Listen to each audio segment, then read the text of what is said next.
যে কুরবানির গোশ আপনি জমা করলেন, আপনারা 1 কিলো জমা করছেন নাকি না 3 ভাগ করছেন? এখনো 1 কিলো জমা করলেন, যেটা জমা করে দিবেন চেষ্টা করবেন যে আর ঘুরিয়ে নিয়েন না, চেষ্টা করেন যে ঘুরিয়ে নেব না। আপনার পঞ্চায়েতে ধরেন 50টা ঘর আছে, 50টা ঘরের মধ্যে 10টা লোক কুরবানি করতে পারেনি, মনে করলেন 40টা লোক কুরবানি করেছে। 40 কিলো গোশ আপনার জমা হলো রেজমালিতে। ওই 40 কিলো গোশটাকে যারা কুরবানি করতে পারেনি, 5 কিলো 7 কিলো 8 কিলো 10 কিলো যেটা লোক করতে পারেনি ওরাকে দিয়ে দেন। এক জায়গা থেকে ফোন এসছে গত বছর, মাওলানা 10 কিলো 15 কিলো করে দিয়ে পর গোশ মেলা বেঁচে আছে, কি করব? তো ওই সময়তে কি করতে হবে, যার বেটা বাড়িতে পরিবার 8টা 10টা গরিব মানুষ একটা ভাগা দিয়েছে, ওকে 1-2 কিলো 3 কিলো 4 কিলো ওকে দিয়ে দেন, ও হকদার হয়ে যায় তখন এর সময়তে বাঁচে। তাহলে ভাই এই জন্য কুরবানি করেন মানা নাই। আর একটা কথা বলি, একটা পরিবারের নামে একটা জানোয়ার কুরবানি করেন যথেষ্ট। খাসি বাড়িতে আছে, গরু বাড়িতে আছে, আপনি জবাই করবেন জানোয়ারটা। একটা পরিবারে আপনার বাড়িতে বেটা আছে, আপনার বাড়িতে বেটি আছে, বউ আছে, পোতা আছে, লাতি আছে, লাতা আছে, যা বাড়িতে ফিতা আছে সবারই নামে আপনি একটা কুরবানি করে দেন জানোয়ার, যথেষ্ট হয়ে গেল। কিন্তু আমরা ভুল করছি এই জায়গাতে যে একটা খাসি দান করব মানে কুরবানি করব তো একটা লোকের নামে করব, জি না, এটা ভুল। একটা গোটা জানোয়ার গোটা পরিবারের জন্য নিয়ত করলেন, সবাই নাকি বরাবর পাবে। এই জন্য একটা জানোয়ার যথেষ্ট। আর একটা ভাগা যখন দিতে যাবেন তো একটা লোকের নামে হবে। একটা জানোয়ারে 7টা ভাগা হয় না, তো 7টা ভাগ যখন দিবেন তো 7টা মানুষের নামে হলো, পরিবার নামে হবে না। আর একটা জানোয়ার গোটা পরিবার নামে হয়ে গেল আপনার। একটা গরু একলা কিনে দিয়ে দেন, গোটা পরিবারের নামে হয়ে গেল।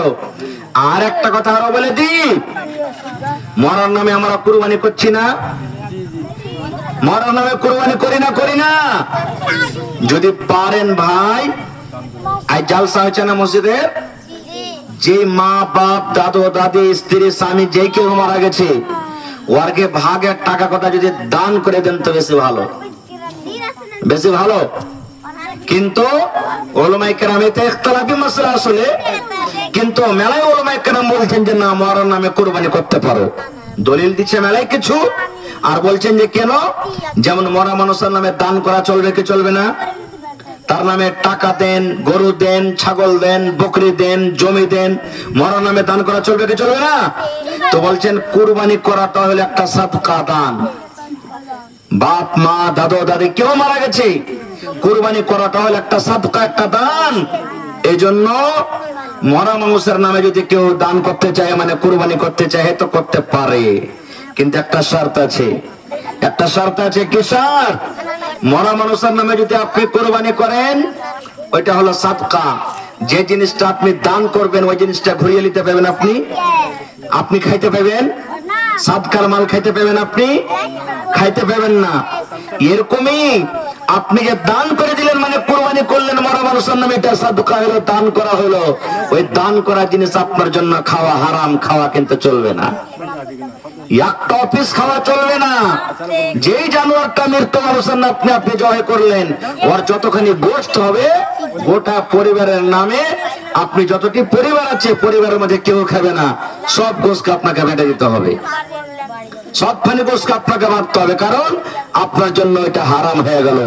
2টা ভাগা দিবেন তো, একটা ভাগা পরিবারের নামে দেন, নিজের ছেলে বিলেকে নিয়ে খান, একটা ভাগা বেশি করে দেন, মরা মানুষের নামে দিবেন, ওই গোশত খান আপনি বেটে দেন, খাইতে পাবেন না, কিন্তু আর পট্টিও খেতে পাবেন না, আপনাকে বেটে দিতে হবে। এই জন্য ভাই এই জিনিসটা ধ্যানে রাখবেন ভাই। তা আল্লাহ কোন আমলে আল্লাহ কাকে বকশে দিবেন সেটা আল্লাহ জানছেন। এটা মনে করিয়েন না যে ওই লোকটা নামাজ পড়ে না রে, এই আল্লাহ জাহান্নামে যাবে, আমি নামাজ পড়ছি আমি আল্লাহ জান্নাতে যাব, এটা বলা ঠিক নয়। নামাজ পড়াও আল্লাহ চাহে তো জাহান্নামে যেতে পারবে, আর বিনা নামাজ পড়াতেও যদি আল্লাহ চাহে তো ওকে জান্নাত দিতে পারবেন, আল্লাহর হাতে আছে। তাহলে এটা মনে করিয়েন না তাহলে নামাজই ছেড়ে দেবো যারা পড়ছি, জি না। নামাজ ছাড়া কাবিরা গুনাহ, পাপ, কাবিরা গুনাহ। আল্লাহ রাসূল বলেছেন যে একটা মুসলমান আর একটা গায়ের মুসলমানের পার্থক্য হলো নামাজ। সাহাবায়ে কেরাম বলছেন যারা নামাজ পড়িতে আসতো তারাকে মুসলমান মনে করতাম, আর যারা নামাজ পড়িতে আসতক না ওরাকে আমরা মুসলমান মনে করতাম না। এত বড় ইবাদত নামাজটা, এত বড় ইবাদত। সৌদি আরবের কিছু উলামায়ে কেরামের ফতোয়া যে স্বামী স্ত্রী দুজন বাড়িতে আছে, পুরুষটা নামাজ পড়ছে স্ত্রীটা নামাজ পড়ে না, কিংবা স্ত্রীটা নামাজ পড়ছে পুরুষটা নামাজ পড়ে না, তো তালাক হয়ে যাবে, অটোমেটিক তালাক হয়ে যাবে। ওই যে একজন নামাজি একজন বেনামাজি। সৌদি আরবের কিছু উলামায়ে কেরামের ফতোয়া যে পুরুষটা নামাজ পড়ছে মেয়ে লোকটা নামাজ পড়ে না, কিংবা মেয়ে লোকটা নামাজ পড়ছে পুরুষটা নামাজ পড়ে না। এরকম দুনিয়াতে মানুষ আছে না নাই? হানা বলেন আছে না নাই? আছে। তো বলছেন যে তালাক হয়ে যাবে। তাহলে বুঝতে পারছেন নামাজটা কত বড় ইবাদত ভাই, কত বড় ইবাদত ভাই আমার। তাহলে এখনো যারা নামাজ পড়েন না, মা খালা ভাই সকলকে বলছি তওবা করেন, আর আজ ফজর থেকে শুরু করে দেন, এশার থেকে শুরু করে দেন, ইনশাআল্লাহ নামাজ পড়বো, জীবনে জেনে শুনে ছাড়বো না। খুব খারজা হোক, এদিকে ধ্যান দেন। আল্লাহ রাসূল বলেছেন, রে আমার উম্মতেরা তোমরা শুনে নাও, গোটা বছরের মধ্যে 3টা 10 দিন আল্লাহর কাছে খুবই পেয়ারা, খুবই দামি, খুবই পেয়ারা। এবং 3টা 10 দিনের মধ্যে এই যে এই ঈদুল আজহার যে 10টা দিন আছে, যেদিন থেকে চাঁদ উঠেছে সেদিন থেকে নিয়ে কোরবানি করার দিন পর্যন্ত, এই 10টা দিনের দাম আল্লাহর কাছে বেশি, খুবই আল্লাহর কাছে দাম। এই 10 দিনের, যেদিন থেকে চাঁদ উঠেছে সেদিন থেকে নিয়ে যেদিন 10 তারিখে কুরবানি করব, এই 10টা দিন, একটা 10টা হয়ে গেল। 2 নম্বর আল্লাহ রাসূল বলেছেন, এই যে সামনে মুহররমের চাঁদ উঠবে, এই মাসের পর মুহররমের চাঁদ উঠবে, নতুন সাল শুরু হবে আরবির দিক দিয়ে। আল্লাহ রাসূল বলেছেন চাঁদের 1 তারিখ থেকে নিয়ে চাঁদের 10 তারিখ পর্যন্ত আল্লাহর কাছে খুবই দাম। তো দামটা হলো কেন? মুহররমের লাঠি খেলার লেগে নাকি? মুহররমের লাঠি খেলা ঢোল বাজার জন্য? জি না, আল্লাহ বাঁচিয়ে রাখে, ইনশাআল্লাহ সময় আসবে তখন ফের ওই বিষয়ে আলোচনা করব। তবে জেনে রাখেন, এই যে সামনে মুহররমের 10টা দিন আসবে, মুহররমের চাঁদের 1 তারিখ থেকে নিয়ে 10 তারিখ পর্যন্ত আল্লাহর কাছে বেশি দাম। 3 নম্বর 10 দিন রমজান মাস, 10 রমজান কেটে গেল, 20 রমজান কেটে গেল, 21 রমজান থেকে নিয়ে 30 রমজান পর্যন্ত, মানে রমজান মাসটাকে 3 ভাগ করে শেষের যেটা 10টা দিন বাঁচবে, এই 10টা দিনের আল্লাহর কাছে বেশি দাম। কেন? কেন বেশি দাম? আল্লাহ তাবারাক ওয়া তাআলা কোরআনে বলেন, আল্লাহ রাসূল বলেছেন, ওই 10টা দিনের মধ্যে রমজান মাসের শেষের যে 10টা দিন আছে, ওই 10টা দিনের মধ্যে বিজোর যেগুলা রাত আছে, ওই রাত গালার মধ্যে একটা রাত কিন্তু শাবে কাদরের রাত আছে, আছে না নাই? শাবে কাদরের রাত আছে, শাবে কাদরের রাত আছে। ওই রাতটাতে কি হয়? আল্লাহ তাআলা বলেন, রে দুনিয়ার মানুষ, আমি আল্লাহ রাব্বুল আলামিন ওই শাবে কাদরে কদরের রাতে আমি আল্লাহ পাক পবিত্র 31 পারা কোরআনকে আমি আল্লাহ নাজিল করেছি। এবং শাবে কাদর যারা পেয়ে যাবে রে, শাবে কাদরের এত ফজিলত, মানুষ 83 বছর 4 মাসের ইবাদত বান্দেগি করে জানে কি পাবে? আমি আল্লাহ রাব্বুল আলামিন শাবে কাদরের একটা রাতে আমি আল্লাহ তখনই নেকি দান করব। সুবহানাল্লাহ। 83 বছর 4 মাস ইবাদত করে জানে কি হয়? শাবে কাদরে একটা রাতে আল্লাহ তাবারাক ওয়া তাআলা তখনই নেকি দান করেছেন। তাহলে এই জন্য আরো কিছু ফজিলত আছে, এই জন্য আল্লাহ তাবারাক ওয়া তাআলা রমজান মাসের শেষ 10 দিনকে ফজিলত দিয়ে দিয়েছেন। আর এই যে দেখেন মুহররমুল হারাম, মুহররম মাসের 10 দিনে ফজিলত আছে। কি ফজিলত? আল্লাহ রাসূল বলেছেন, মুহররমের চাঁদের যেদিন 9 তারিখ হবে একটা রোজা আছে, মুহররমের চাঁদের যেদিন 10 তারিখ হবে সেদিন একটা রোজা আছে। মুহররমের যারা 2টা রোজা করবে, চাঁদের 9 তারিখে একটা আর চাঁদের 10 তারিখে একটা, আল্লাহ নবী বলেছেন যদি কোনো মা, যদি কোনো খালা, যদি কোনো দাদি, কোনো ভাই, কোনো মামা, যদি কোনো কাকা ভাইরা ছোট হোক বড় হোক, মুহররম মাসে 2টা রোজা করতে পারে, চাঁদের 9 তারিখে একটা আর চাঁদের 10 তারিখে একটা, ঢোল বাজাতে হবে না ভাই, মুহররম খেলতে হবে না, লাঠি বানাইতে হবে না, ঝুনঝুনা বাজাতে হবে না, তালোয়ার খেলতে হবে না, তাজিয়া উঠাইতে হবে না। রোজা আছে সেদিন ওই যে মুসলমানেরা চাঁদের 9 তারিখে একটা রোজা আর মুহররমের 10 তারিখে যে একটা রোজা করবে, 2টা যারা রোজা করবে, আল্লাহ নবী বলেছেন তার জীবনের 1 বছরকার যত ছোট ছোট গুনাহ আছে, 2টা রোজা করার কারণে আল্লাহ রাব্বুল আলামিন তার জীবনের গুনাহকে মাফ করে দিবেন। নারে তাকবীর, সুবহানাল্লাহ। তাহলে মুহররমের রোজা রাখবেন না? পড়েন ইনশাআল্লাহ। 1 বছরকার গুনাহ আল্লাহ মাফ করবে। এই জন্য ওই 10 দিনের ফজিলত। আর এই মাসের 10 দিনের কেন ফজিলত হলো? সুবহানাল্লাহ। মুহররমের 10 দিন আল্লাহর কাছে বেশি ভালো, রমজান মাসের শেষের 10 দিন আল্লাহর কাছে বেশি ফজিলত ওয়ালা ভালো, কিন্তু ওইগুলা থেকেও এই ঈদুল আজহার, এই জিলহিজ্জা মাসের শুরুকার 10 দিন আল্লাহর কাছে বেশি আরো ভালো। ওই 10 দিন থেকেও এই 10 দিনে আল্লাহর কাছে বেশি পেয়ারা। আল্লাহ রাসূল বলেছেন 360 দিনে 1 বছর হয়, 360 দিনে 1 বছর হয়। নবী বলেছেন 360 দিনের মধ্যে 10টা দিন এমন আছে, এই জিলহিজ্জা মাসের 10টা দিন, যেদিন থেকে চাঁদ উঠেছে সেদিন থেকে নিয়ে এই যে 10টা দিন নবী বলেছেন, এই 10টা দিন আপনার মুহররমের মাস তার মোকাবিলা করতে পারবে না। গোটাকে ঘুরিয়ে দিলে আল্লাহ রাসূল বলেছেন মুহররমের 10টা দিন এই জিলহিজ্জা মাসের মোকাবিলা করতে পারবে না। রমজান মাসের ওই যে শেষের 10টা দিন আছে, ওই শেষের 10টা দিন এই জিলহিজ্জা মাসের মোকাবিলা করতে পারবে না। এত দাম এই 10টা দিনের।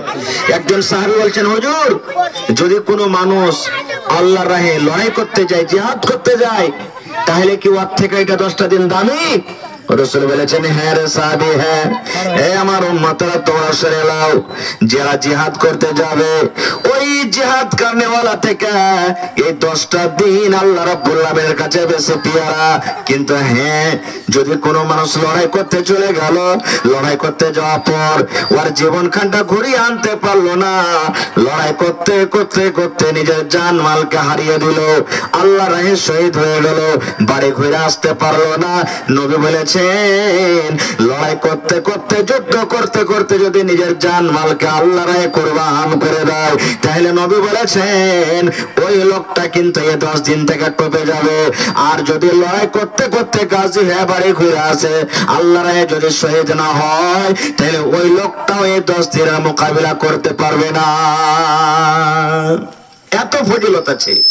বলবেন হাজী মাওলানা এই 10টা দিনের এত ফজিলত আছে কি মাসটাতে? এই 10টা দিনে কি আছে? ওরে সুবহানাল্লাহ, এই মাসে 10টা দিনে হজ হয়। হজ হয় না? হাজিরা হজ করতে গেছে না জানি? হজ করতে গেছে। ওরে সুবহানাল্লাহ, আল্লাহ নবী বলেছেন যারা হজ করতে গেছে রে, হজ যদি কবুল হয়ে যায় আল্লাহর দরবারে, আল্লাহ যদি তার হজটাকে কবুল করে নেয়, নবী বলেছেন উম্মত যেমন মায়ের পেট থেকে যেদিন বাচ্চা জন্ম নেয় তার জীবনে কোনো গুনাহ থাকে না রে, গুনাহ থাকে না। আল্লাহ রাসূল বলেছেন যদি কোনো হাজির হজ কবুল হয়ে যায়, তাহলে ওই হাজিরটা যেদিন মায়ের পেট থেকে বাচ্চা জন্ম নেয় কোনো গুনাহ থাকে না, ওই হাজির মাসুম বাচ্চার মতন মক্কা থেকে বাড়িতে ফিরে আসে। কিন্তু হ্যাঁ, যদি হারামি টাকার হজ করতে যায়, সুদ খাওয়ার টাকার যদি হজ করতে যায়, বেঈমানি করার যদি হজ করতে যায়, বেটা বেটিকে মেয়েরা যদি হজ করতে যায়, এরকম টাকার হজ কিন্তু রব্বুল আলামিন কবুল করবেন না। হালাল টাকা হওয়া চাই, হজ্জে মাবরুর যাকে বলা হয়েছে। সুবহানাল্লাহ। এত ফজিলত আছে। আর কি ফজিলত আছে? এই মাসে একটা দিন আছে চাঁদের 9 তারিখে আরাফাত বলা হয়েছে। ইয়াউমে আরাফাত। হাজিরা যখন চাঁদের 9 তারিখ হবে, ইয়াউমে আরাফার মাঠে যায়, আরাফার ময়দানে যায় রে বন্ধু, হাজিরা দোয়া করবেন। আল্লাহ নবী বলেছেন আরাফার মাঠে যারা হজ করতে যায় দোয়া করবে, যদি দোয়াটা তার খালিস নিয়তে হয়, হালাল যদি কাপড় পিন্দা থাকে, হালাল রুজি যদি খায়া থাকে, তাহলে বন্ধুরে যা আল্লাহর দরবারে যাজ দোয়া করবে আরাফার ময়দানে, আল্লাহ রাব্বুল আমিন তার দোয়াটাকে কিন্তু কবুল করে নেবেন। ওই হাজি যদি দোয়া করে, আল্লাহ আমার ছেলে পেলাকে মাফ করে দাও, আল্লাহ তুমি আমার পরপরশকে মাফ করে দাও, আল্লাহ মুসিবত তুমি মুসিবত থেকে বাঁচিয়ে দাও, আল্লাহ তুমি আমাকে সহি সালামত ঈমানের পরে রাখো, গোটা পৃথিবীর মুসলমানের তুমি হেফাজত করো, আল্লাহ মসজিদ মাদ্রাসার হেফাজত করো, এইরকম যায় দোয়া যদি আল্লাহর দরবারে করে, আল্লাহ রাব্বুল আমিন ওই আরাফার মাঠে কিন্তু তার দোয়াটাকে কবুল করে নেয়। ওই জন্য যারা গায়ের হাজি, যেমন আমরা হজ করতে জানি বাড়িতে আছি, এ মায়েরা খালারা, চাঁদের যেদিন 9 তারিখ হবে, এই বছর আমরা বকরাদের নামাজ 17 তারিখে পড়ব, আর আমাদের চাঁদের 9 তারিখ হবে আজকে রোববারের দিন 16 তারিখ। একটা রোজা আছে রে ভাই, একটা রোজা আছে রে বোন, একটা রোজা আপনাকে করতে হবে, আরাফার রোজা করতে হবে। চাঁদের 9 তারিখ আজকে সামনে রোববারের দিন একটা রোজা করতে হবে। আল্লাহ নবী বলেছেন, আমার উম্মত যদি তুমি একটা রোজা করো, আল্লাহ তোমার জীবনের 2 বছরকার গুনাহকে আল্লাহ মাফ করে দেবেন। পড়েন সুবহানাল্লাহ। কয় বছরকার গুনাহ? 2 বছরকার গুনাহ মাফ হয়ে যাবে। 1 বছর যেটা সামনে চলে গেল, আর 1 বছর যেটা সামনে আসছে এখনো কিন্তু আসেনি, আপনি গুনাহ কে করবেন এখনো হয়নি। 1 বছর তো যেটা চলে গেল গুনাহ হয়ে গেছে, আর যেটা সামনে বছর আসছে ওইটা কিন্তু এখনো আসেনি, আসছে গুনাহ হয়নি। আল্লাহ রাসূল বলেছেন, উম্মত যদি চাঁদের 9 তারিখে তুমি যদি একটা রোজা করো, আরাফার রোজাটা করো, ইয়াউমে আরাফার দিন যদি তুমি রোজাটা করো, তোমার জীবনে যেগুলো ছোট ছোট গুনাহ হয়েছে, তোমার জীবনে যেগুলো ছোট ছোট পাপ হয়েছে, সাগিরা গুনাহ যেগুলো হয়েছে, একটা রোজা করার কারণে রব্বুল আমিন তোমার জীবনের 2 বছরকার গুনাহকে আল্লাহ মাফ করে দেবেন। ইনশাআল্লাহ নিয়ত করেন, আল্লাহ তুমি যদি আমাকে বাঁচিয়ে রাখো, আল্লাহ রোববারের দিন রোজা ধরে থাকবো ইনশাআল্লাহ। পড়েন ইনশাআল্লাহ। আর ছোট বড় বাড়িতে আছে সবাইকে রোজা ধরিয়ে রাখবো, এটা নিয়ত করলেন। মা খালারা আপনারা নিয়ত করেন যে সামনে রোববারের দিন একটা রোজা করে রাখবো ইনশাআল্লাহ। এই জন্য একটা ফজিলত গেল। আর কি ফজিলত? আল্লাহ রাসূল বলেছেন চাঁদের 10 তারিখকে ইয়াউমুন নাহার বলা হয়েছে, কুরবানির দিন। ওরে সুবহানাল্লাহ, কুরবানির দিন। ওই কুরবানির দিন চাঁদের 10 তারিখে যেটা আমরা মুসলমান কুরবানি করি, এই কুরবানি এলো কোথা থেকে? কখন থেকে আমরা জানুয়ারির কুরবানি করি? সুবহানাল্লাহ। আল্লাহর নবী হযরত ইব্রাহিম আলাইহিস সালামকে আল্লাহ তাবারাক ওয়া তাআলা 80-85 বছর বয়সে একটা বেটা বেটি হয়নি, একটাও কিন্তু সন্তান হয়নি। ইব্রাহিম নবী একদিন আল্লাহর দরবারে দোয়া করেছেন হাত তুলে, মাবুদ আমার বয়সটা 80-85-90 বছর হয়ে গেল, আল্লাহ আমি যখন মরে যাব আমার অংশীদার কে হবে, আমার ওয়ারিস কে হবে, জমি জায়গা বাড়ি ঘরের মালিক কে হবে? আল্লাহ তুমি আমাকে একটা সন্তান দাও, আল্লাহ তুমি আমাকে একটা সন্তান দান করো, আল্লাহ তুমি আমাকে একটা সন্তান দাও। আল্লাহ রাব্বুল আমিন ইব্রাহিম নবীকে বললেন, ফাবাশশারনাহু বিগুলামিন হালিম। আল্লাহ ফেরেশতাকে বলেছেন, যাও আমার নবী ইব্রাহিমকে একটা খুব সুন্দর চতুর চালাক খুশখবরি দিয়ে দাও। বাচ্চা হয়ে গেল। লম্বা ঘটনা আছে, ওই ঘটনার দিকে আমি যাব না। আল্লাহ বাচ্চা রাখি ইনশাআল্লাহ। যেদিন আমি ইব্রাহিম নবীর কাহিনী ঘটনা বয়ান করব, সেদিন আপনাদের সামনে ইনশাআল্লাহ রাখবো কথাটা। কুরবানিটা এলো কোথা থেকে? যত নবী দুনিয়াতে এসেছেন সব নবী কুরবানি করেছেন। যত নবী দুনিয়াতে এসেছেন সব নবী কুরবানি করেছেন, কিন্তু যেই কুরবানিটা আমরা করছি এই কুরবানিটা এলো কোথা থেকে একটু শুনেন। আল্লাহ তাবারক ওয়া তাআলা যখন ইব্রাহিম নবীকে একটা সন্তান দান করলেন, তার নাম রাখলেন ইসমাইল। ইসমাইলের বয়স সুবহানাল্লাহ, এখন ইসমাইল নবী ছোট, মার দুধ পান করছে, ছোট বাচ্চা, হাঁটতে উঠতে পারে না। আল্লাহ রাব্বুল আলামিন অর্ডার করলেন, ও আমার নবী ইব্রাহিম, তুমি ৮০-৮৫ বছর বয়সে তোমাকে একটা সন্তান দান করলো, তার নাম ইসমাইল। ইব্রাহিম, আমি আল্লাহ রাব্বুল আলামিন অর্ডার করি, ইব্রাহিম রে, তুমি তোমার এই কলিজার টুকরা সন্তান আর তোমার স্ত্রী হাজরাকে বাড়িতে তুমি রাখিও না, যাও যাও তাকে তুমি বনে রেখে এসো, যাও যাও তুমি তাকে রেখে এসো কোথায়? যেখানে কোনো গা নাই, যেখানে কোনো বাড়ি নাই, যেখানে কোনো গাছ নাই, যেখানে কোনো পানি নাই, যেখানে কোনো লোকজন নাই, এরকম জায়গাতে তুমি তাদেরকে রেখে এসো। আল্লাহর পরীক্ষা দেখেন ভাই, আল্লাহ মেলায় পরীক্ষা করেছেন ইব্রাহিম নবীকে, তার মধ্যে এটা সব থেকে বড় পরীক্ষা। সুবহানাল্লাহ। এবার আল্লাহ অর্ডার করলেন যে দেখো ইব্রাহিম, তুমি তোমার বাচ্চাকার স্ত্রীকে যখন রেখে দিবে, রেখে দেওয়ার পর পিছন দিকে কোন ঘুরিয়া দেখিও না, তোমাকে মনে লেগে যাবে। আমরা আপনারা দিল্লি, পাটনা, পাঞ্জাব যখন যাব, ছোট ছোট বাচ্চা থাকলে আব্বা আব্বা বলে ডাকবে না? পিছন দিকে ডাকবে না? ডাকবে না? ডাকবে। এবারে যখন আপনি আগে হেঁটে চলে যাবেন, যদি পিছন দিকে ঘুরে দেখেন বাচ্চাটা কানবে, আপনাকে মায়া লাগবে, এসে আবার কোলে নেবেন। নেবেন না? নেবেন না? কিন্তু আল্লাহ রাব্বুল আলামিন বললেন, ইব্রাহিম, তোমার স্ত্রী হাজরাকে আর তোমার বেটা ইসমাইলকে তুমি রেখে যখন দিবে, রেখে দেওয়ার পর খবরদার খবরদার তুমি পিছন দিকে কিন্তু ঘুরে দেখতে পাবে না। আল্লাহ আগে বলে দিলেন তুমি পিছন দিকে ঘুরে দেখিও না। ইয়া কোটে বিবি হাজরা আর ইসমাইল একটা উঠে চাপলেন, আর এক কোটে হযরত ইব্রাহিম আলাইহিস সালাম চাপলেন। বিবি কিন্তু জানে না যে আমার স্বামী আমাকে কোথায় নিয়ে চলে যাচ্ছেন, জানে না। স্বামী, স্ত্রী এবং ছেলে যেতে আছেন কোথায়? যে জায়গাতে এখন কাবা শরীফ, তখন কাবা শরীফ ছিল না। কাবা শরীফ ভাঙ্গা চুরে মাটিতে মিলিয়ে ছিল, মাটি বরাবর হয়েছিল, কাবা শরীফ তখন ছিল না কো। সুবহানাল্লাহ। এবারে ওই জায়গাতে রেখে দিলেন, ওখানে পানি নাই, কোন একটা বাড়ি ছিল না তখন, একটা কোনো লোক ছিল না তখন, একটা কলকিও ছিল না, জমজমের পানিও ছিল না তখন, কিচ্ছু ছিল না কো। তারা মা বেটাকে রেখে দিলেন। উট দুটাকে হাঁকাইতে হাঁকাইতে হাঁকাইতে ইব্রাহিম নবী হাঁটতে লাগলেন। ধরেন এখান থেকে যখন এই আপনাকে ঘাটটা পার হয়ে ধরেন ওই পার যখন গেছে, তখন বিবি হাজারা মনে মনে বলছেন যে হাজে আমার স্বামী ছেড়ে চলে যাচ্ছে, উট চড়াইতে যাবে, তো আঞ্জর পঞ্জর গলা তো হয়তো চড়াইবে, হ্যাঁ ঠিক আছে চলে যাচ্ছে, ব্যাপার কি? দৌড়াতে দৌড়াতে তখন ইসমাইলকে সটিয়ে দিয়েছে একটা জায়গাতে সুন্দর করে, একটা পাথরের উপরে। আর দৌড়াইতে দৌড়াইতে দৌড়াইতে যখন বলছেন, আল্লাহর দোস্ত ইব্রাহিম, কোথায় গেছেন আপনি আমাদেরকে ছেড়ে?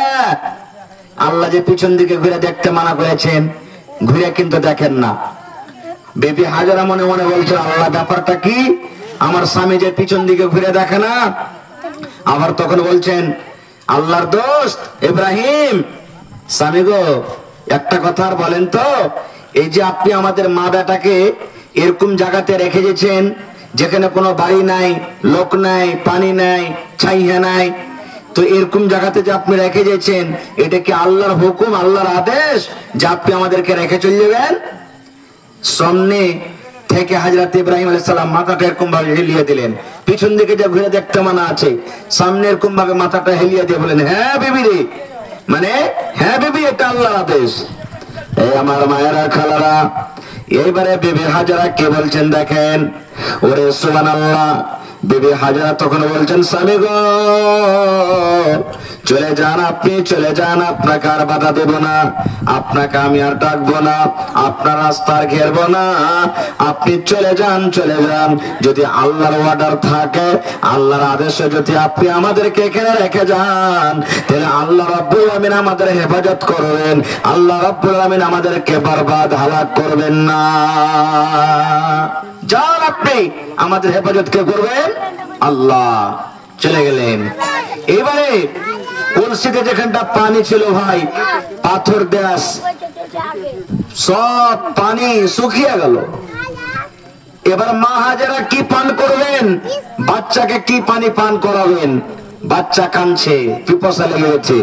বিবি হাজেরার কলিজা শুকিয়ে গেছে। আশেপাশে কোনো গা গ্রাম নেই, বাড়ি নেই, কেমন করে জান বাজবে? কে পানি দিবে তাকে? কলও নেই, ইন্দারা নাই, কিচ্ছু নাই, কে পানি দিবে? এবার ওই কাবা শরীফের পাঞ্জরে দুটা পাহাড় আছে, যেটা আল্লাহর কোরআনে বলছেন ইন্নাস সাফা ওয়াল মারওয়াতা মিন শাআইরিল্লাহ। সাফা এবং মারওয়া দুটা পাহাড় পাশে পাশে। আল্লাহ যদি কোনোদিন হজ করার তৌফিক দেন, ইনশাআল্লাহ দেখতে পাবেন। আর ওই হজ যারা করতে যাবেন, সাফা মারওয়ার তারাকে চক্কর লাগাতে হবে 7 বার। কেন কেন চক্করটা লাগায় জানেন? এবার আশেপাশে কোনো লোক নাই। বিবি হাজেরা দৌড়াতে দৌড়াতে দৌড়াতে সাফা পাহাড়ের উপরে চড়ে নিয়েছেন। সাফা পাহাড়ের উপরে চড়া পর দেখছেন যে পানি কোথায় আছে, পানি কোথায় আছে, কোথায় আমি পানি পাবো? এবার ওখানে কোনো পানির খোঁজ খবর হলো না, পানি দেখা গেল না। আবার সাফা পাহাড় থেকে দৌড়াতে দৌড়াতে দৌড়াতে দৌড়াতে মারওয়া পাহাড় চলে গেলেন। মারওয়া পাহাড়ের উপরে চেপে এবার দেখছেন কোথায় পানি আছে, পানি আছে। এই করতে করতে সাফা থেকে মারওয়া, মারওয়া থেকে সাফা, সাফা থেকে মারওয়া, মারওয়া পাহাড় থেকে সাফা পাহাড়। সেদিন বিবি হাজেরা পানির তলাশে 7 চক্কর কিন্তু দৌড়াচ্ছিলেন। কয়বার দৌড়াচ্ছিলেন ভাই? 7 বার দৌড়াচ্ছিলেন। আল্লাহ তাবারাক ওয়া তাআলা এত তার আমলটাকে ভালোবাসলেন, বিবি হাজেরার আমলটাকে এত ভালোবাসলেন, আল্লাহ রাব্বুল আলামিন কিয়ামত পর্যন্ত আল্লাহ তাবারাক ওয়া তাআলা হজের মধ্যে এটা আমল দিয়ে দিলেন। আল্লাহ দুনিয়ার হাজেরাকে বলে দিলেন, হাজিরে যেদিন আমার বান্দা ইসমাইলের মা পানির তলাশে সাফা মারওয়া 7 বার দৌড়াদৌড়ি করেছে, ওই মতো তোমরা যখন হজ করতে যাবে, হজ করার টাইমে তোমরা 7 বার করে দৌড়াইতে হবে। হাজিরা হজ করতে গেছেন, উমরা করতে গেছেন, তারাকে কিন্তু 7 বার করে চক্কর লাগছে, দৌড়াইতে লাগছে। এবারে সুবহানাল্লাহ, বিবি হাজেরা 7 বার দৌড়া পর বলছেন, আল্লাহ তুমি সাহায্য করো, আল্লাহ তুমি মদত করো রব্বুল আলামিন, আল্লাহ পানির ব্যবস্থা আল্লাহ তুমি করে দাও। এইবারে সুবহানাল্লাহ, আল্লাহ তাবারাক ওয়া তাআলা গায়বী আওয়াজে জিবরিল ফেরেশতাকে পাঠিয়ে দিলেন তার কাছে। জিবরিল ফেরেশতা চলে এলেন, আসার পর তাকে ডাক দিয়েছেন বিবি হাজেরাকে। বিবি হাজেরা কিন্তু ফেরেশতাকে দেখতে পাইনি। কে ডাক দিচ্ছে? বিবি হাজেরা তখন বলছেন, আল্লাহর বান্দা কে তুমি আছো? আমাকে দেখা দাও, তোমাকে আমি দেখতে পাই না। তোমার আওয়াজ শুনতে পাচ্ছি কিন্তু তোমাকে দেখতে পাই না, তুমি আমাকে দেখা দাও। এবার দেখা দিলেন। সুবহানাল্লাহ, দুরকম কথা এখানে পাওয়া যায়। এই যে যেখানে জামজামের যেটা কুয়া আছে, কেউ বলছেন যে বাচ্চারা যখন কান্দে তো পা কুদায় না, কুদায় না? তো ইসমাইল আলাইহিস সালাম যে কান্দেছে, পা কুদালছে, ওই জমিনে লগড়ে লগড়ে, এটা আল্লাহ তাবারাক ওয়া তাআলার দয়াতে ওখানে ইসমাইল নবীর পা লগড়ে লগড়ে যে জমিনে ঘষটালছে, ওই ঘষটার কারণে, লগড়ার কারণে ওখানে জমজমের কুয়া হয়ে গেছে। আর একটা আছে যে হযরত জিবরিল আলাইহিস সালামের পর আছে আল্লাহর এটা ফেরেশতা, পরের বাড়ি মেরে হযরত জিবরিল আলাইহিস সালাম ওখানে কি করেছেন? জমজমের কুয়া বাইর করে দিয়েছেন। যেমন জামজামের কুয়া হয়ে গেল, উবের মতন পানি উঠতে লাগলো। উব দেখেছেন আপনাদেরকে ঘাটে, উবে পানি উঠে না, ওঠে না, উবের মতন পানি উঠতে লাগলো। এবার বিবি হাজেরা পান করলেন, নিজের ছেলে ইসমাইলকে পান করালেন। আর পান করার পর ওই উব জমজমের কুয়া কিন্তু আস্তে আস্তে আস্তে বড় হইতে লেগেছে। চারিদিকে ঘেলতে শুরু করে দিয়েছেন যেন বড় না হয়। আর সেই দিন মা হাজেরা বলেছিলেন জাম জাম, এই কথাটা বলেছিলেন, জাম জাম মানে এই কুয়া, জমজম কথার মানে হলো এই কুয়া, এই পানি, তুই আর বড় হইস না, রুক রুক রুক, জাম জাম এই পানি রুক রুক, আর তুই বড় হইস না। সুবহানাল্লাহ, সেদিন থেকে তার নাম হয়ে গেল আবে জমজম, মানে জমজমের পানি। সুবহানাল্লাহ, যে পানির ব্যাপারে আল্লাহুস সামাদ ফজিলত আছে, যে পানির ফজিলত আছে, যে পানি পৃথিবীতে আল্লাহ তাবারক ওয়া তাআলা যত পানি দিয়েছেন সুবহানাল্লাহ, এখন সেই পানির মতন কিন্তু হয় না। যার ফজিলতের কারণে হাজী সাহেবরা মক্কা থেকে এখানে নিয়ে এসে আত্মীয় স্বজন গা গ্রামের বাড়ির লোকেরাকে একটু এক কাপ এক গ্লাস করে একটু করে সবাইকে পান করাই। ভাইরা আমার, তাহলে এবারে ওখানে আস্তে আস্তে গাঁও বসলো। কেমন করে গাঁও বসলো, লম্বা ঘটনা, ওদিকে আমি যাব না। যেদিন হযরত ইসমাইলের বয়স 8 বছর 9 বছর এরকম বয়সে আল্লাহ তাবারক ওয়া তাআলা হযরত ইব্রাহিম নবীকে স্বপ্ন দেখাইছেন। স্বপ্ন দেখাইছেন কি স্বপ্ন? আল্লাহ রাব্বুল আলামিন হযরত ইব্রাহিম নবীকে স্বপ্ন দেখাইছেন, ও আমার নবী ইব্রাহিম, তোমার সব থেকে যেটা পেয়ারা সম্পদ, যেটা পেয়ারা তোমার বেটা, ওই বেটাকে তুমি আমার রাহে কুরবানি করে দাও। ও ইব্রাহিম, তোমার সব থেকে যেটা নেককার আর সব থেকে পেয়ারা বেটা, পেয়ারা মাল, ওই সম্পদকে তুমি আমার রাহে কুরবানি করো। সুবহানাল্লাহ, কত বড় পরীক্ষা রে ভাই! দুনিয়াতে কোন এমন বাপ আছে যে নিজের বেটার গলাতে ছুরি দিয়ে জবাই করতে পারবে? ইব্রাহিম নবী তাইয়ার হয়ে গেলেন, স্বপ্ন দেখলেন, তাইয়ার হয়ে গেলেন। নবীরা যেটা স্বপ্ন দেখে এটা হলো আল্লাহ তাবারক ওয়া তাআলার তরফ থেকে ওহী, এটা আল্লাহ রাব্বুল আলামিন তাকে ওহী করছেন। এবারে এখানটা ছুরি নিলেন ইব্রাহিম নবী, ছুরি নিয়ে হাঁটতে হাঁটতে হাঁটতে হাঁটতে চলে গেলেন কোথায়? ওই যেখানে কাবা শরীফে নিজের স্ত্রী হাজারা আর নিজের কলিজার টুকরা ইসমাইলকে রেখে এসেছেন। গা গ্রাম আস্তে আস্তে বসে গেছে, তো বাড়ি চিনতে পারে না। একটা লোককে বলছেন যে হাজি, হাজারার বাড়ি কোনটা, ইসমাইলের বাড়ি কোনটা, তোমরা কি চিনো? তখন যারা আশেপাশেকার লোক বলছেন যে এটা হলো হাজারার বাড়ি। চলে গেলেন, বসতে দিলেন। বসতে দেওয়ার পর এরে সুবহানাল্লাহ, বাপ বেটার গল্প দেখেন। ইব্রাহিম নবী ইসমাইল নবীর সাথে যা গল্প করেছেন, আল্লাহ তাকে গল্পটা কত ভালোবেসেছেন, আল্লাহ নিজের কোরআনে আল্লাহ সেটাকে দিয়ে দিয়েছেন। কি গল্প? ইব্রাহিম নবী নিজের বেটা ইসমাইল নবীকে বলছেন, আস্তে আস্তে করে বলছেন, ছোট্ট ছোট্ট আওয়াজে বলছেন, ইয়া বুনাইয়া, ও আমার কলেজার টুকরা সন্তান, ইন্নী আরা ফিল মানামি আন্নী আযবাহুকা ফানজুর মাযা তারা। সুবহানাল্লাহ, কি বলছেন? হযরত ইব্রাহিম নবী নিজের বেটা ইসমাইলকে বলছেন, ইয়া বুনাইয়া, এ আমার কলেজার টুকরা সন্তান, বেটারে, আল্লাহ রাব্বুল আলামিন আমাকে স্বপ্ন দেখাচ্ছেন। আমি রাতের বেলাতে স্বপ্ন দেখেছি যেন তোমার গলাতে ছুরি দিয়ে তোমাকে আল্লাহর রাহে আমি কুরবানি করেছি। বেটা, আল্লাহ অর্ডার করেছে যে তোর গলাতে আমি ছুরি দিয়ে তোকে জবাই করব। ফানজুর মাযা তারা, বেটা তোমার মত কি, বলো তো, তুমি আল্লাহর রাহে কুরবানি হবে কি হবে না? কে বলছেন? ইব্রাহিম নবী 7 বছর 8 বছরকার বেটা ইসমাইল নবীকে বলছেন। বাপ হলেন একজন নবী, আর ইসমাইল নবী এগিয়ে বড় হয়ে নবী হবেন। নবী কোনদিন ভুল কথা কইতে পারে কি? এবার হযরত ইসমাইল সাল্লাম কি বলছেন? ইয়া বাতিফাল মা তুমার সাতাজদনি ইনশাআল্লাহু মিনাস সাবিরিন। ছোট বাচ্চা 7 বছর 8 বছর 9 বছরকার বাচ্চা ইসমাইল নবী এখনো কিন্তু নবী হয়নি।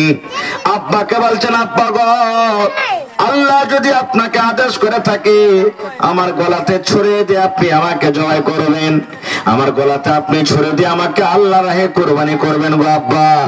আব্বা চলেন, কোথায় আপনি আমাকে নিয়ে যাবেন? আমার কোনো আপত্তি নাই, আমার কোনো দুঃখ নাই, আমি রাজি খুশি হয়ে আল্লাহর রাহে আমি কুরবানি হয়ে যাব। আপনি আমার গলাতে ছুরি দিয়ে আপনি আমাকে কুরবানি করে দেন। সুবহানাল্লাহ।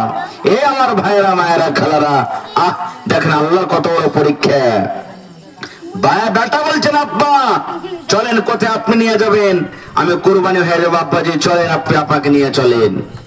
আল্লাহ রাব্বুল আলামিন কোরআনে বলেন ফালাম্মা আসলামা ওয়া তাল্লাহু লিল জামিন। বাপ বেটা রাজি হয়ে গেল, বাপ রাজি হয়ে গেল কোরবানি করবে বলে, আর বেটা রাজি হয়ে গেল কোরবানি হবে বলে। বাপ বেটা কোরবানি করার জন্য হাঁটতে হাঁটতে হাঁটতে হাঁটতে মিনার মাঠে চলে গেলেন। মধ্যখানে আরো কথা থাকলো, ইবলিস শয়তান এসে বিবি হাজরাকে ভাঙটালছে, হযরত ইসমাইলকে বহাকালছে, ইব্রাহিম নবীকে বহাকালছে। ইব্রাহিম, আরে বুড়াতি কালে একটা জায়গা পেয়েছিস, আর স্বপনের কথা তুই সত্য মনে করে আল্লাহর হয়ে কুরবানি করতে যাচ্ছিস, কত রকম বক্তালছে। ইসমাইলকে বলেছেন শয়তান এসে, ইসমাইল তুমি কি জানো তোমার বাপ কোথায় নিয়ে যাচ্ছে? বলছে কোথায়? বলছে কুরবানি করতে বলছে। আমি জানি। এবারে মা হাজেরাকে বলছেন, হাজেরা তুমি তোমার সন্তান আর তোমার স্বামীকে রুখো, কারণ যে তোমার কলেজার টুকরা ইসমাইলকে ইব্রাহিম নবী কুরবানি করতে নিয়ে যাচ্ছেন। হে মায়েরা, মা হাজেরা কি বলছেন, হঠাৎ তুমি আমার দরবার থেকে দুনিয়াতে বাপকে নিজের বেটার গলাতে ছুরি দিয়ে জবাই করতে পারে? শয়তান বলছে যে হাজেরা তুমি বুঝো না, এটা আল্লাহ রাব্বুল আলামিন আদেশ করেছেন। তখন মা হাজেরা বলেছিলেন, শয়তান রে, হট তুই আমার দরবার থেকে। আমি কত বড় নসিবওয়ালা, কত বড় ভাগ্যবান মহিলা, দুনিয়ার কোন মায়ের লোকের বেটাকে আল্লাহ কবুল করেনি, আমার বেটাকে আল্লাহ নিজের কোরবানি করার জন্য আল্লাহ কবুল করেছেন। আমার নসিব কত ভালো। 3 জায়গাতে শয়তানকে পাথর মেরেছে। আল্লাহ ওই আমলটাকে কিয়ামত পর্যন্ত জারি করলেন, হাজিরে তোমরা হজ করতে যাবে, যে জায়গাতে মা হাজেরা, যে জায়গাতে ইসমাইল নবী, যে জায়গাতে ইব্রাহিম নবী 3 জন পাথর মেরেছে শয়তানকে, তোমরাকে পাথর মারতে হবে। কোথায় নিয়ে চলে গেলেন? মিনার মাঠে। যে মিনার মাঠে এখনো সুবহানাল্লাহ লাখো লাখো ওট গরু ছাগল জবাই হয়, ওই চলে গেলেন মিনার মাঠে। এবার বেটার গলাতে ছুরি দিতে যাবেন কে? ইব্রাহিম নবী। সুবহানাল্লাহ।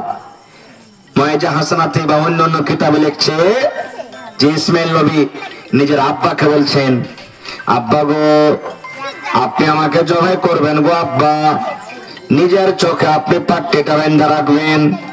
আব্বা গো নিজের চোখে আপনি পাট্টি বেঁধে রাখবেন, যেন আপনি আমাকে জবাই করার সময়তে আমার চোখে চোখে নজর যদি পড়ে যায়, আপনাকে ময়া দয়া যেন না লাগে। চোখ খোলা থাকলে ছুরি দিবেন, আমার চোখ আপনার চোখের উপরে যদি পড়ে যায় মায়াতে কুরবানি করতে পারবেন না। আর যদি কুরবানি না করেন আল্লাহ আপনার পরে নারাজ হয়ে যাবে। এই জন্য আপনি চোখে পাট্টি বেঁধেলেন গো আব্বা, চোখে আপনি পাট্টি বেঁধেলেন।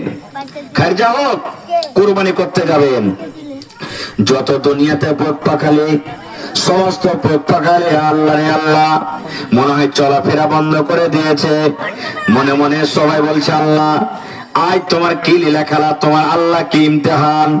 আল্লাহ জীবনের কো হয়নি যে বাপ নিজের গলাতে ছুরি দিয়ে জবাই করবে। আল্লাহ তোমার এটা কেমন পরীক্ষা, কেমন ইমতিহান যে এক বাপ নিজের বেটার গলাতে ছুরি দিয়ে জবাই করবে। আল্লাহর ফেরেশতারা পর্যন্ত বাবা চিন্তা করে, আল্লাহ দেখো তোমার কি মাসলিহাত, আল্লাহ আমরা জানি না তোমার ইমতিহান, তোমার পরীক্ষা কি।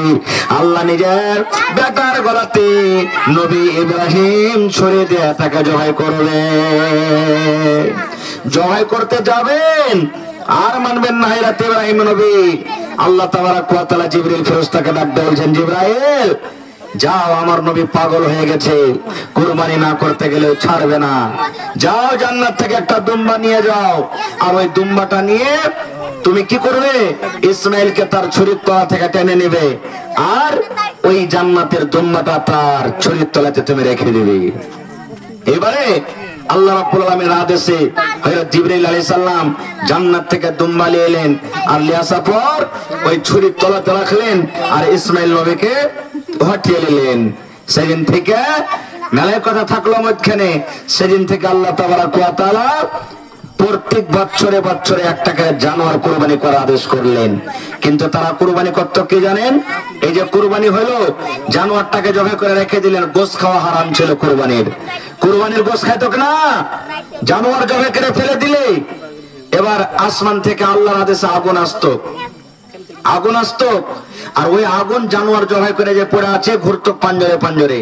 যারা হালাল টাকার কুরবানি ওকে কবুল করতো, জ্বালিয়ে পুড়িয়ে দিত, আগুন খেয়ে নিত। আর যারা হারাম টাকার কুরবানি জমিনের উপরে পড়ে থাকতো। কিন্তু যখন আমাদের শেষ নবী হলেন, কুরবানি আল্লাহ তাবারাক ওয়া তাআলা যখন করার আদেশ করলেন, আল্লাহ রাব্বুল আলামিন নবীকে বললেন, ও নবীজি, আপনার জন্য আমি কুরবানির গোশতকে আল্লাহ হালাল করে দিলাম। আপনি নিজে গোশত খান, আর যারা কুরবানি করতে পারেনি তারাকে খিলাতে খেলান। আপনার উম্মতকে বলে দেন যে আপনার উম্মতরা জানোয়ার জবাই করবে, কুরবানি করবে, আর যারা কুরবানি করতে পারেনি তারাকে যেন কুরবানির মাংস দেয়, যেন কৃপণতা না করে, এখানে কাঞ্জুসি না করে। যারা কুরবানি করতে পারেনি তারাকে তুমি কুরবানির গোশত দাও। মেলায় কথা আছে মধ্যখানে ভাইরে। আল্লাহ রাসূল সাল্লাল্লাহু আলাইহি ওয়াসাল্লাম শুরুতে বললেন কুরবানির গোশত 3 দিন থেকে বেশি খাও না। কয়দিন? জোরে বলেন। 3 দিন থেকে কুরবানির গোশত বেশি খাও না। এইবারে তার পরের বছর থেকে রাসূল বলে দিলেন কুরবানির গোশত যতদিন পারবে খাও, আর যারা কুরবানি করতে পারেনি তারা কো খাও, আর বাড়িতে তুমি জগিয়া জগিয়া জাকিরা করে রাখো। এখন তো ফ্রিজ আছে বাড়তে না, 1 বছর তাকে যদি আপনি গোশত জগিয়া থানার খান তো কোনো গুনাহ হবে না কো। কিন্তু হ্যাঁ, যারা কুরবানি করতে পারেনি তারাকে দিতে হবে। আপনার 15 কিলো গোশত হলো তো খাসির, এবার আপনি কি করলেন? যারা কুরবানি করতে পারেননি তারাকে আপনি দিলেন না, ওই 100 গ্রাম দিয়ে দিলেন, আর নিজের বাড়িতে আপনি ফ্রিজে দিয়ে জখিরা করে করে করে 6 মাস পর্যন্ত খাইলেন। গুনাহ হয়ে যাবে, আপনার গুনাহ হয়ে যাবে। রাসূল বলেছেন তুমি খাও, যতদিন পারবে খাও, যারা দিতে পারেনি তারাকে খাওয়াও, আর জমা করে করে থাও, তোমার যতদিন মনে হবে জমা করে থাও, তোমার কোনো গুনাহ নাই। কেন? 3 দিন যেটা খাওয়ার হাদিস আছে, তখন মানুষ গরিবী হালাতে ছিল, কুরবানি সবাই করতে পারত না। তখন যদি রাসূল বলতেন জমা করে থাও, তাহলে যারা কুরবানি করেছে ওরা বাঁটত না, জমা করে থিত। রাসূল বলে দিলেন যে 3 দিন থেকে বেশি খাইতে পারবে না। তো যারাকে গোশত বেশি মনে করবে যে 3 দিন থেকে বেশি খাইতে পারবো না, আর এতখানি বাড়িতে গোশত আছে যে 3 দিনে খায়া শেষ করতে পারবো না খো, তো রাসূল তখন এই আদেশ করলেন যে যখন 3 দিন থেকে বেশি খেতে পারবে না, সাহাবায়ে কেরাম যারা করতে পারেনি তাদেরকে ঢেট ঢেট করে বেশি বেশি করে বেটে দিলেন। এবার যখন দেখলেন যে মানুষরা কুরবানি এখন বেশি বেশি করতে লেগেছে, তখন রাসূল বললেন তুমি খাও, জমা করো, আর যারা পারেনি তারাকে দাও। এখন আমার মনে হয় চাঁদঘাট গ্রামে 200 ঘন্টা ঘর হয়ে যাবে, আশা করছি 200 খান বাড়ি হবে না, হয়ে যাবে। তো মনে হয় 10টা লোক খুঁজে পাবেন না যে কুরবানি দেয়নি। আর 8 থেকে 10 বছর আগে 10টা লোকই দিত, 90টা ঘর বাঁধছে। তো এখন 10টা লোক, এখন যদি 1 কিলো করে যদি আপনি জমা করে দেন, 200 ঘরের মধ্যে যদি 190 ঘর কুরবানি দিয়েছে, ভাগা কেজি যদি 1 কিলো করে দিয়ে দেন, তো কতটি গোশত জমা হলো? 190 কিলো হলো। এবার 10টা লোক যে কুরবানি করতে পারেনি দিয়ে দেন ওকে 15-20 কিলো করে দিয়ে দেন, ওকে ও উদ্ধার হয়ে গেল, ও উদ্ধার হয়ে গেল। কিন্তু এখানে তো ওরকম হয় না, ওই ভাগ করার টাইমে 1 কিলো 2 কিলো দিচ্ছে। আর একটা কথা জেনে রাখেন ভাই, যে কুরবানির গোশত আপনি জমা করলেন, আপনারা 1 কিলো জমা করছেন নাকি না 3 ভাগ করছেন? এখনো 1 কিলো জমা করলেন, যেটা জমা করে দিবেন চেষ্টা করবেন যে আর ঘুরিয়ে নিয়েন না, চেষ্টা করেন যে ঘুরিয়ে নিব না। আপনার পঞ্চায়েতে ধরেন 50টা ঘর আছে, 50টা ঘরের মধ্যে 10টা লোক কুরবানি করতে পারেনি মনে করলেন, 40টা লোক কুরবানি করেছে, 40 কিলো গোশত আপনার জমা হলো রেজমালিতে। ওই 40 কিলো গোশতকে যারা কুরবানি করতে পারেনি, 5 কিলো 7 কিলো 8 কিলো 10 কিলো যেটা লোক করতে পারেনি ওরাকে দিয়ে দেন। এক জায়গা থেকে ফোন এসছে গত বছর, মাওলানা 10 কিলো 15 কিলো করে দিয়ে পর গোশত মেলা বেঁচে আছে, কি করব? তো ওই সময়তে কি করতে হবে, যার বেটা বাড়িতে পরিবার 8টা 10টা গরিব মানুষ একটা ভাগা দিয়েছে, ওকে 1-2 কিলো 3 কিলো 4 কিলো ওকে দিয়ে দেন, ও হকদার হয়ে যায় তখন এর সময়তে বাঁচে। তাহলে ভাই এই জন্য কুরবানি করেন মানা নাই। আর একটা কথা বলি, একটা পরিবারের নামে একটা জানোয়ার কুরবানি করেন যথেষ্ট। খাসি বাড়িতে আছে, গরু বাড়িতে আছে, আপনি জবাই করবেন জানোয়ারটা। একটা পরিবারে আপনার বাড়িতে বেটা আছে, আপনার বাড়িতে বেটি আছে, বউ আছে, পোতা আছে, লাতি আছে, লাতা আছে, যা বাড়িতে ফিতা আছে সবারই নামে আপনি একটা কুরবানি করে দেন জানোয়ার, যথেষ্ট হয়ে গেল। কিন্তু আমরা ভুল করছি এই জায়গাতে যে একটা খাসি দান করব মানে কুরবানি করব তো একটা লোকের নামে করব, জি না, এটা ভুল।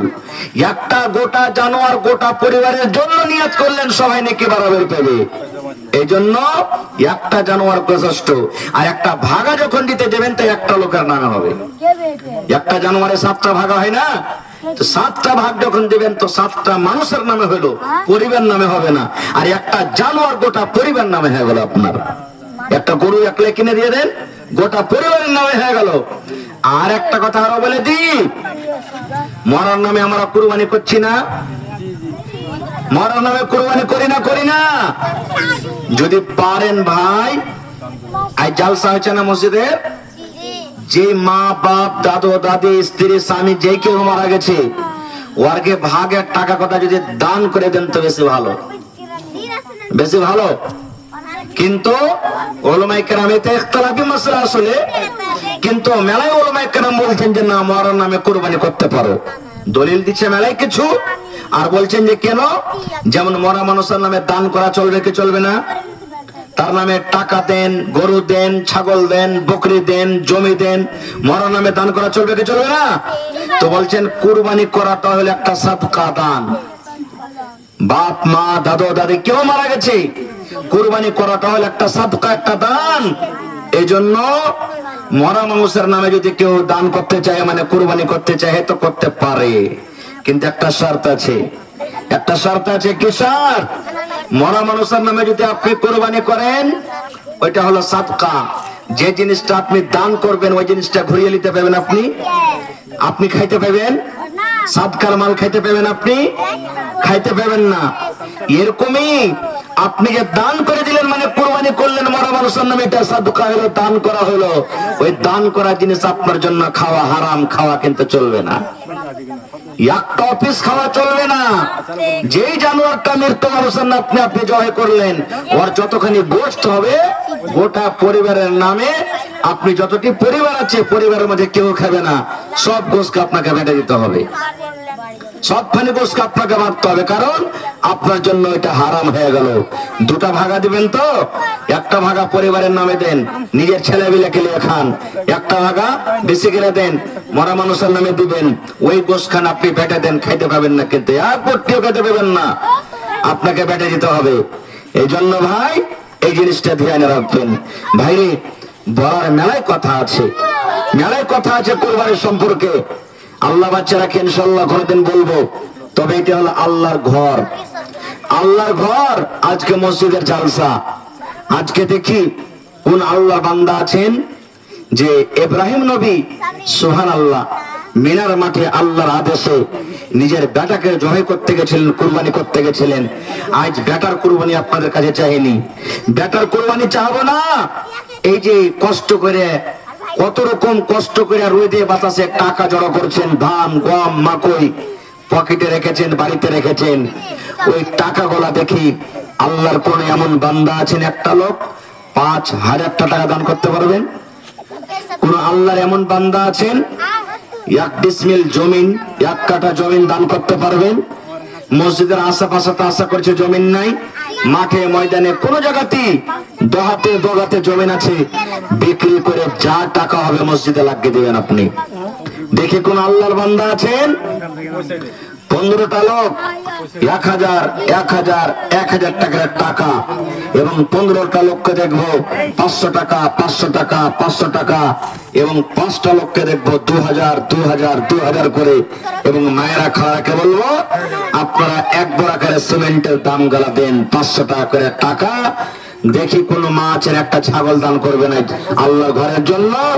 দেখি কোন মা আছেন গলার হার, বালি, পায়াল, নাকের, কানের, মা বাপ কত আরমান করে কাঁসার বদনা গিলাস দিয়েছে, একটা বাড়িতে কেউ ব্যবহার করে না।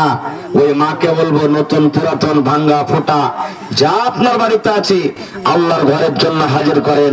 আসেন দেখি আজকে কোন আল্লাহর বান্দা আছেন প্রথম দান 5,000 টাকা, প্রথম দান 2,000 টাকা, কিংবা প্রথম দান 1,000 টাকা, কিংবা প্রথম দান 500 টাকা, কিংবা একটা ছাগল, কিংবা কাঁসার বদনা থালি, কিংবা কোনো গহনা? দেখি আসেন তো কোন মা, খালা, দাদি, নানি আমার আছেন যে মসজিদের ব্যাপারে রাসূল বলেছেন ভাই জীবনে কত টাকা আসছে কত টাকা যাচ্ছে, শ্বাস বন্ধ হইতে গেলে সব মাল টাকা ছেলে মেয়ে সব পড়ে থাকবে, কিচ্ছু সাথে যাবে না ভাইরে। আল্লাহ রাসূল বলেছেন মান বানা লিল্লাহি মসজিদান বানাল্লাহু লাহু বাইতান ফিল জান্নাহ। যদি আল্লাহকে রাজি করার জন্য আল্লাহর এখানটা ঘর বানান, আল্লাহ তাবারাকা ওয়া তাআলা তার বদলাতে জান্নাতের ভিতরে এখানটা ঘর বানিয়ে দেবেন। তাহলে আজকে মসজিদ বানাইতে বসেননি, সুবহানাল্লাহ, আল্লাহর ঘর জান্নাতের ভিতরে নিজের ঘর বানাতে বসেছেন। আজ নিজের বাড়িতে 10 লাখ টাকা খরচ হয়, 1 টাকা কোনো মানুষের কাছে চাইতে যাই না। আল্লাহ তাবারাকা ওয়া তাআলা আজকে ঘর বানাতে বসেছি, এতটি মানুষ, এতটি পরিবার, এতটি গ্রামের লোক। আর যদি আজকে আল্লাহ তাবারাকা ওয়া তাআলার এতটি মানুষ মিলে যদি আমরা ঘরটা না বানাইতে পারি তাহলে দুঃখের বিষয়, আর আল্লাহ তাবারাকা ওয়া তাআলা নারাজ হয়ে যাবেন। তা আসেন তো দেখি বিসমিল্লাহ করেন। কোন আল্লাহর বান্দা আছেন? এই যুবক ভাইরাকে বলবো, ভাইরে মজদুর যারা আছেন, এ ভাই যারা মজদুর বাড়িতে আছেন, মজদুরি করে খাইছেন, একদিনকার মজুরি আপনি দিয়ে যান কম করে, কারণ এই মসজিদের জলসা বারবার হবে না, আর বারবার হয় না। আজকে হয়ে গেল, ফের কতদিন হবে না আল্লাহ জানে, কতদিন হবে না আল্লাহ জানে। এই মৌকা সুযোগ ছাড়িয়েন না ভাই। আসেন, এই দেখেন মাশাআল্লাহ জাযাকাল্লাহ, কে দিলে জি ভাই? মোহাম্মদ আশফাক আলম। এই দেখেন আল্লাহু সামাদ টাকার একটা কাঁসার বদনা এনেছে, একটু জোরে বলেন নারে তাকবীর, সুবহানাল্লাহ। আজ কাঁসার বদনা আশা করছি থাকবে না বাড়তে একটাও, ইনশাআল্লাহ। আজ 10-20টা কাঁসার বদনা আসবে, থালি আসবে, গিলাস আসবে, বাটি আসবে, জগ আসবে, হ্যাঁ সব রকম দান আসবে ইনশাআল্লাহ। এই দেখেন প্রথম দান আমাদের মা খালার তরফ থেকে এসেছে, আল্লাহু সামাদ আশফাকের বাড়ি থেকে, সুবহানাল্লাহ, মাশাআল্লাহ, জাযাকাল্লাহু খাইরান জাযা ওয়া আসরাল জাযা।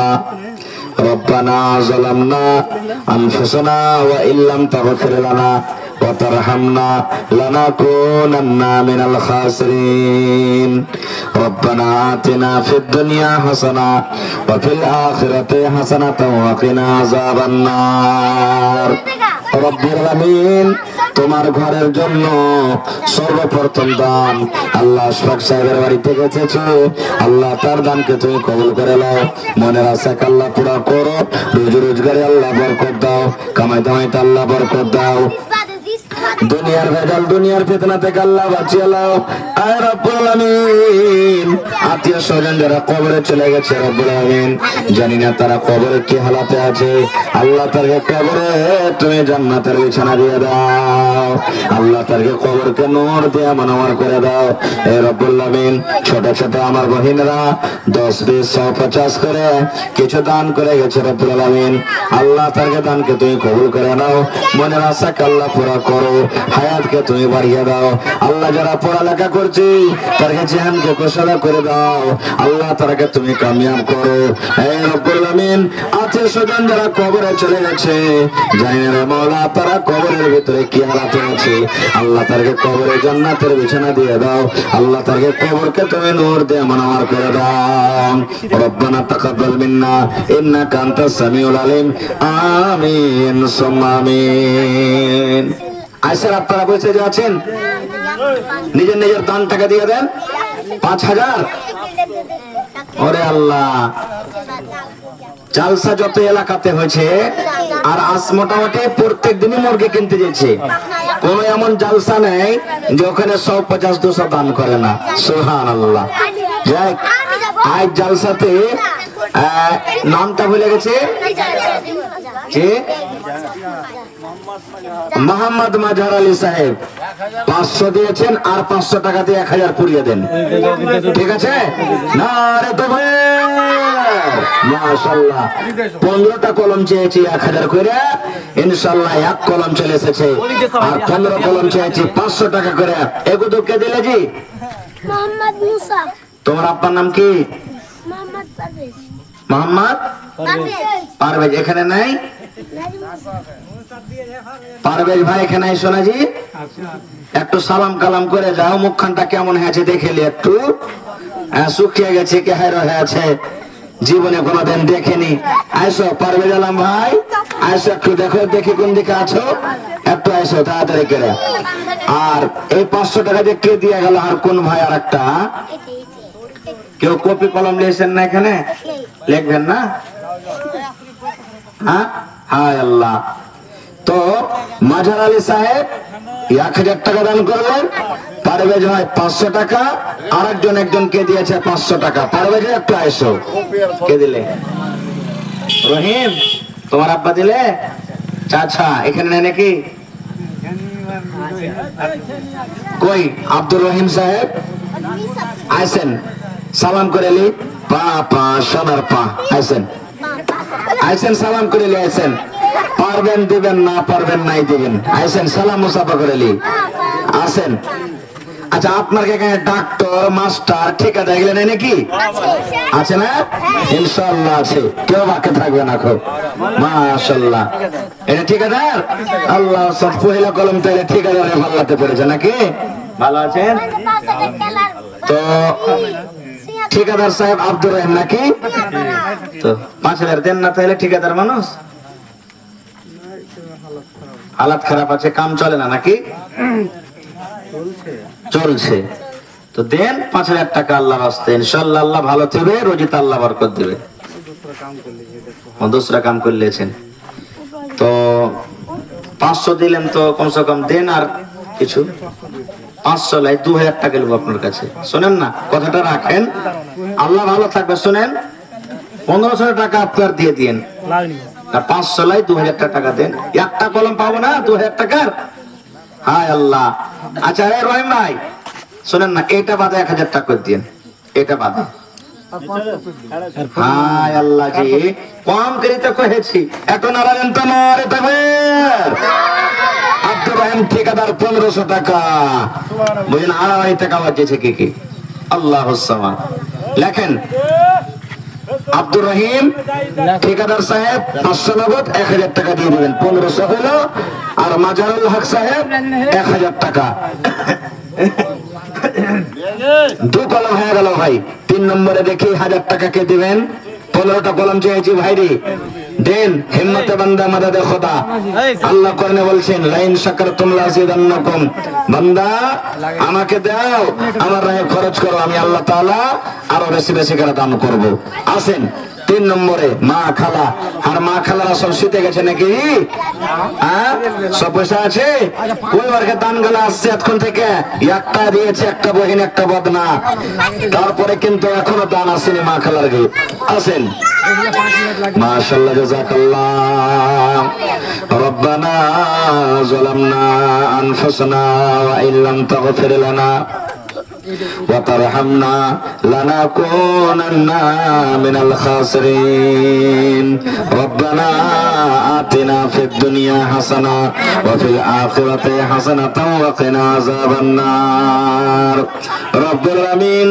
তোমার বান্দা মাজার আলী সাহেব আল্লাহ 1000 টাকা তোমার ব্যাংকে জমা করে দিলেন তোমার ঘরের জন্য। আল্লাহ 1 লক্ষ টাকা মনে করে তুমি কবুল করে নাও। মনের আশাকে আল্লাহ পুরা করো। আল্লাহ বিজনেস করে উন্নতি দান করো, রোজি রোজগারে আল্লাহ বরকত দাও। আল্লাহ হাতে টাকাতে পয়সাতে বরকত দাও। বাড়িতে ছেলে মেয়েকে ভালো রাখো, মুসিবত বালা থেকে আল্লাহ তুমি বাঁচিয়ে নাও। আল্লাহ যারা কবরে চলে গেছেন তাদেরকে কবরে তুমি জান্নাতের বিছানা দিয়ে দাও। আল্লাহ আব্দুর রহিম সাহেব 1500 টাকা আল্লাহ তোমার রায়ে জমা করে দিলেন তোমার ঘরের জন্য। আল্লাহ 15,000 টাকা মনে করে তুমি কবুল করে নাও। আল্লাহ মনের আশাকে পুরা করো। আল্লাহ বাড়ি ঘরে সুখ শান্তি দাও, হাতে টাকাতে পয়সাতে বরকত দাও। আল্লাহ ছেলে মেয়ে বিবি বাচ্চাকে তুমি ভালো রাখো রব্বুল আলামিন। মা বাপ দাদু দাদি নানা নানি শ্বশুর শাশুড়ি যারা বেঁচে আছে ভালো রাখো। আর যারা কবরে চলে গেছেন তাদের কবরে তুমি জান্নাতের বিছানা দিয়ে দাও। রব্বানা তাকাব্বাল মিন্না ইন্নাকা আনতাস সামিউল আলিম। আমিন সুম্মা আমিন। কই পারভেজ ভাই এলো না? মাশাআল্লাহ, জাযাকাল্লাহ। আরো একজন বেনামিতে আল্লাহ নাম বলে নাই, 500 টাকা জমা করে ঘরে রব্বুল আলামিন 5000 টাকা মনে করে তুমি কবুল করে নাও। আল্লাহ মনে আশাকে তুমি পুরা করো, রোজ রোজগারে আল্লাহ বরকত দাও, কামাইতে মাইতে তুমি বরকত দাও, দুনিয়ার ভেজাল দুনিয়ার ফিতনা থেকে আল্লাহ বাঁচাও। যতদিন দুনিয়াতে বাঁচবে ইমানের হালাত রাখো, নেককার করে রাখো, দিনদার করে রাখো। রব্বানা তাকাব্বাল মিন্না ইন্নাকা আনতাস সামিউল আলিম, আমিন। আরো একজন ছোট ছেলে এখানে পেলো 40 টাকা তোমার রাহে হাজিরি করিল। ওগো আল্লাহ দয়াময়, তুমি গো রব্বানা এ দানিকে আল্লাহ তুমি বিপদে ফেলো না। আল্লাহুস সামাদ। আল্লাহ দেখো তোমার বান্দি আমার নানি জান আল্লাহুস সামাদ। আপনার নামটা কি? মোহাম্মদ মুর্তজা সাহেবের মা বাড়ি থেকে নানি আমার 1000 টাকা জমা করলেন। নারে তাকবীর, মাশাআল্লাহ। এই দেখেন মহিলাদের তরফ থেকে প্রথম দান 1000 টাকা রেখেছেন। এই আপনাকে পূর্ব দিকে ওই গ্রামটা 33 বাড়ি নাকি? এই কয়দিন হলো, মোটামুটি 15 দিন হলো মসজিদের জালসা করতে গেছে ভাই। একজন মহিলা 50,000 টাকা দিয়েছিল নাকি? আখতারের মা 1 লাখ। আল্লাহ, নগদ টাকা জি ভাই, নগদ 1 লাখ টাকা আখতারের মা জমা করে দিয়েছেন এই 15 দিনকার কথা। সুবহানাল্লাহ। আই দেখেন আল্লাহুস সামাদ মুর্তজার মা বাড়ি থেকে 1000 টাকা দান করেছেন। 3 কলম হয়ে গেল ভাই। তাহলে 4 নম্বর কলম দেখে কোন আল্লাহর বান্দা বান্দি আছেন। মাশাআল্লাহ, জাযাকাল্লাহ। এ রব্বুল আলামিন, তোমার বান্দি বাড়ি থেকে আল্লাহ 1000 টাকা জমা করে দিলেন। আল্লাহ 1 লক্ষ টাকা মনে করে তুমি কবুল করে নাও। মনের আশাকে আল্লাহ পুরা করো। এ আল্লাহ, ছেলে মেয়েরা একেবারেতে ভালো রাখো, যতদিন দুনিয়াতে বাঁচবে পাক্কা সাচ্চা নামাজি করে রাখো। আল্লাহ তুমি বিছানে ফেলে রাখছো না। আল্লাহ আত্মীয় স্বজন যারা কবরে চলে গেছে, জানি না রে মাওলা তারা কবরের ভিতরে কি হালাতে আছেন। আল্লাহ আমেরিকার খবর পাওয়া যায়, চীন জাপানের খবর পাওয়া যায়, কিন্তু কবর একটা এমন দেশ, কবর একটা এমন জায়গা, আজ পর্যন্ত কবরের কোনো খবর এলো না। আল্লাহ জি, যদি কোনো গুনার কারণে কবরে ধরা পড়ে থাকে রব্বুল আলামিন, আল্লাহ দানের বিনিময়ে তার কবরে তুমি জান্নাতের বিছানা দিয়ে দাও। আল্লাহ তার কবরকে তুমি নূর দিয়ে মানামার করে দাও রব্বুল আলামিন। যেদিন কিয়ামত কায়েম হবে, হাসরের ময়দান হবে আল্লাহ, ওই কিয়ামতের দিন তোমার আরশের তলাতে আল্লাহ জায়গা দান করিও। আল্লাহ কিয়ামতের দিন মানুষের মাথার উপরে সূর্য থাকবে। আল্লাহ মানুষ ঘামের পাসিনার কারণে হাবক ডুবক করবে। আল্লাহ কিয়ামতের দিন তোমার হাউজে কাউসার ছাড়া আর কোনো পানি থাকবে না। আল্লাহ তোমার নবীর হাতে হাউজে কাউসারের পানি পান করায়ো। রব্বানা তাকাব্বাল মিন্না ইন্নাকা আনতাস সামিউল আলিম, আমিন সুম্মা আমিন। এসো এসো বন্ধু বন, এসো তাড়াতাড়ি, কখনো আসিয়া যাবে মতের গাড়ি। জগতে আইলে তুমি কান্দিতে কান্দিতে, জগৎ ছাড়িয়া যাবে কান্দিতে কান্দিতে। জগতে আইলে তুমি কান্দিতে কান্দিতে, জগৎ ছাড়িয়া যাবে কান্দিতে কান্দিতে। দুনিয়াতে এলে তুমি হয়ে শোনকার, দুনিয়া ছাড়িয়া যাবে হয়ে শোনকার। দুনিয়াতে এলে তুমি হয়ে শোনো কার, দুনিয়া ছাড়িয়া যাবে হয়ে শোনো কার। আজ তুমি গাড়ি ঘোড়ায় হইয়া সওয়ার, আজ তুমি গাড়ি ঘোড়ায় হইয়া সওয়ার, মরিলে সওয়ার হবে জানাজা তোমার। আজ তুমি গাড়ি ঘোড়ায় হইয়া সওয়ার, মরিলে সওয়ার হবে জানাজা তোমার। ওপারে তোমার মালে উড়াবে বাহার, কত আযাবেতে বন্ধু রবে গ্রেফতার। আসেন, ভোরকার আশরা করিয়েন না ভাই, সময়ের কোনো ঠিকানা নাই। আপনি 40 কিলো ধান আমার নানা যান কি দিলে? এটা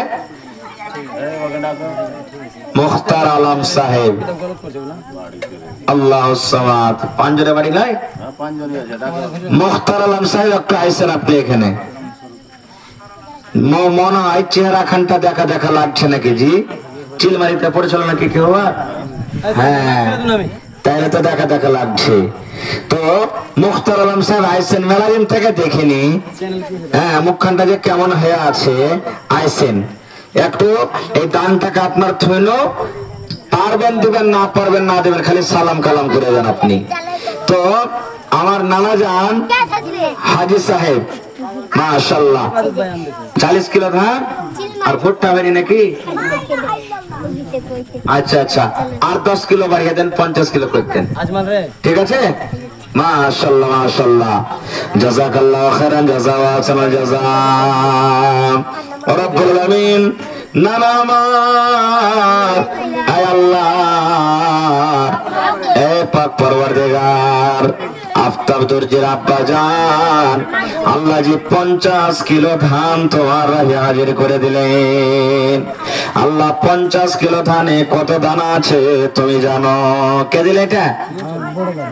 বড় দাদি। কি তোমার নাম? ওয়াসিম। মাশাআল্লাহ, আল্লাহ প্রত্যেক দানায় দানায় তুমি নেকি দান করো। আল্লাহ ভালোবাসা জীবনের সাথী কবরে চলে গেছে। আল্লাহ তোমার নবী বলেছেন, যে মহিলার উপরে তার স্বামী রাজি আছে ওই মহিলা আল্লাহর জান্নাতে যাবে। আল্লাহ জীবনের সাথী নাই, কবরে চলে গেছে। আল্লাহ মা কবরে চলে গেছেন, আব্বা দাদা দাদি নানা নানি শ্বশুর শাশুড়ি মনে হয় সব কবরে চলে গেছে। আল্লাহ আল্লাহ তাকে কবরে তুমি জান্নাতের বিছানা দিয়ে দাও। আল্লাহ তাকে কবরকে নূর দেওয়ান আমার করো। আল্লাহ আমার নানা জান যতদিন বাঁচবেন ইমানের হালাতে রাখো। আল্লাহ তুমি সহি সালামত রাখো, বিছানায় ফেলে রাখিও না।